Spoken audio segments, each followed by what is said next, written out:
It's the Black Real Estate Dialogue. Tune in. The reality for a lot of you is that investment properties where you live have become absolutely unaffordable. Here's the good thing though. Around the country, there are so many cities with affordable investment properties, some even under 100,000. So there's a lot of opportunity out there. On September 20th, I'm starting a 4-week virtual intensive workshop that'll show you how to buy your first out-of-state property. So we're going to go over everything from creatively financing that first property, how to build your team that you can trust, how to find and analyze properties, and how to find the right location, and so much more. You deserve to build wealth for your family. You deserve to invest in real estate. It's simply a matter of getting the right information. So I want to see you there. If you're interested, go to outofstatemoney.com/workshop or click the link in the description of this episode. I'll see you there. I think that's the power of real estate. You know, a lot of people look at investors and developers like these greedy, money-hungry people. I'm sure some are, but, you know, there's people like you, there's people out there who, I mean, obviously you're in business to make money, but, you know, you're literally transforming lives. Like people can live with dignity, you know, whereas before it was probably run down for shacks and stuff like that. So I think that's something important for people to think about, as, you know, especially if they want to get into this space. Couldn't agree more, man. And in this building, there was zero displacement. It was an old industrial building that was only like 25 or 30% used. Wow. Tore that down. They've relocated their facility. And then we built new quality apartments that were very much so like market rate housing. It's just we have an affordability level. Now to the point that you just made about making money, yes, we all want to make money. This deal, as sexy as it sounds, was $12.5 million deal. And when I closed on this deal, late 2018, pretty much 9 years into my development journey, I received a $6,000 check.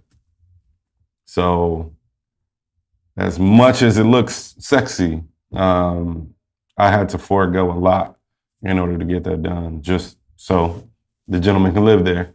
And a huge part of that was the income. I made my paid developer fee on that deal was $30,000 total. I have a deferred fee that may come, you know, at a significantly later date, but how many people would do 9 years worth of work and only make $30,000? Well, really 6. I didn't make the other 24 until another 2 years after that. So that's a question that, you know, I hope the audience asks themselves when they're like, oh yeah, I want to do this big fun development stuff. That's hopefully a one-off for anyone that's watching this and you're trying to get into the space, but it is a reality and something you gotta be aware of when you get into it.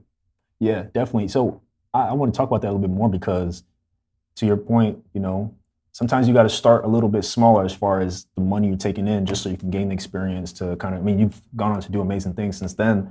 Was it difficult for you to, you know, at the point when you realize I'm not really going to get much out of this, was it difficult for you to proceed or to feel like, you know, in the long term, you can make it profitable and continue to grow?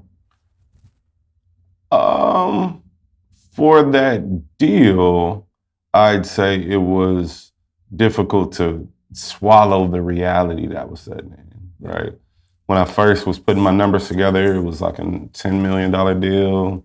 Thinking my developer fee was going to be $1.2 million. I thought that I would have a partner that would have a minority stake in that, and I'm going to be a millionaire. You know, that was the original thought. But over the course of the next 3.5 years, when I got the deal done, reality set in, right? So I think, yes, over that period of time from 2016 to 19, let's just say, 2015 to 19, there were some tough moments of accepting the reality of the few $100,000 or $1 million that I thought I would make is now going to be pretty much nothing. I mean, literally $6,000, and we get paid last as developers, right? Like, if at all at times.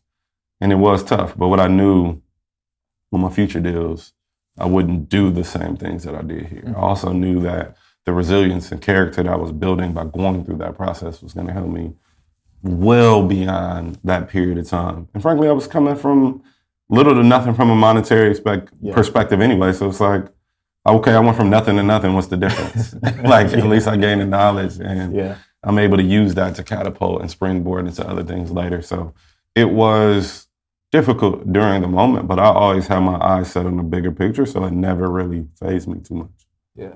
I mean, I'm glad you explained that because, I appreciate the transparency because I want people to know, like, you can't give up, right? Like, No. you can't give up on the first deal if it doesn't go as planned. You got to keep going. It's with the compound interest, right? Like, you keep building, you keep getting better, taking the lessons, and who knows what can happen. Absolutely. Yeah, you can't. I think one of the things that I'll add to that statement of not giving up is just you also know when to give up. Because OG, my mentor, Egbert Perry, one of the best OG mentor of mine, Egbert Perry, he tells me a couple of things. One is one of the best deals you can ever do is the one you didn't. Mm-hmm. So that's a real thing. Like every deal isn't a slam dunk deal. And another thing is, he says, you can die from indigestion. So as much as I'm looking at like potential opportunities and I can do this and I can do that and I can do this. And yes, I'm in articles and interviews like this and papers and I get a lot of notoriety and a lot of opportunity. The reality is I can't do it all, because literally you can die of indigestion when you're trying to eat all of this and your body doesn't process it all. You're killing yourself, quite literally. So from a figurative perspective on the business side, I think there's two ends of the spectrum. Yeah. One on the front end where it's like, hey, yes, I'm trying and I should not give up. You have to start to learn when the giving up for that specific deal should happen. Yeah. And then on the other side where it's like you have so many things going on, you should also know when to turn off. So not give up, but turn off certain things. Yeah. And they say don't fall in love with a deal. Never give up on the dream. Yeah. Even if you have to take a alternative route on the process. Definitely. So let's talk about low-income tax credits. I don't think we've had anybody on the show dive into that at all. So could you explain a bit about just how that works and how it can be advantageous for developers? Yeah, so it's Section 42 of the IRS code is what it is. Mm-hmm. And it is low-income housing tax credit. So what they did in the 30s, HUD had these 100% affordable, really low-income projects. We know them as projects today, right? Right. As they were building them, they concentrated 200, 300, 500,000 people into these very small clusters, frankly. There had been extremely low-income targets. So whenever you're in that HUD, Section 8, et cetera, is 30% AMI or lower. Mm-hmm. And when you concentrate all of those people together, but any concentration of people together that are impoverished or in poverty, you will get a ghetto. It just so happened to intentionally, structure those around Black people across the country. But that aside, just explaining Section 8 and what was the projects, Breeding Green, Berry Farms, Bowen Homes, depending on where you are in the country, that is not what the Section 42 is. It completely changed that thought process of extremely low-income individuals being concentrated. Mm-hmm. What Section 42 is a new way to develop housing. And what they do is say, hey, let's create a tax credit. So the federal government says each state has X amount of population. We're going to allocate this pie of tax credits based upon your population. Gotcha. So each state gets their percentage on a pro rata basis.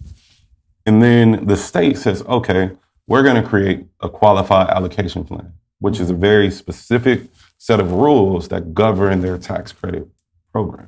Right. And a state may say, hey, we're focused on veterans, or we're focused on people with disabilities, or we're focused on homelessness. Another state may say, we're focused on rural communities. Yeah. It depends on what their priorities are, but typically every 2 years they create a new qualified allocation plan. Within that, you typically see a scoring sheet that'll tell you pretty much what the priorities of that state is, right? Because they're gonna score their priorities to be a little higher. Right. And developers have the opportunity to go in, identify sites, whether it be publicly owned land or private owned land, and submit to the states that have these low-income housing tax credits. What's up, y'all? Sam here from the Black Real Estate Dialogue podcast. Thank you so much for watching another episode. definitely take a moment to subscribe. Make sure you like this video. Also, visit our website, blackrealestatedialogue.com, and follow on Instagram @blackrealestatedialogue. Talk to you soon.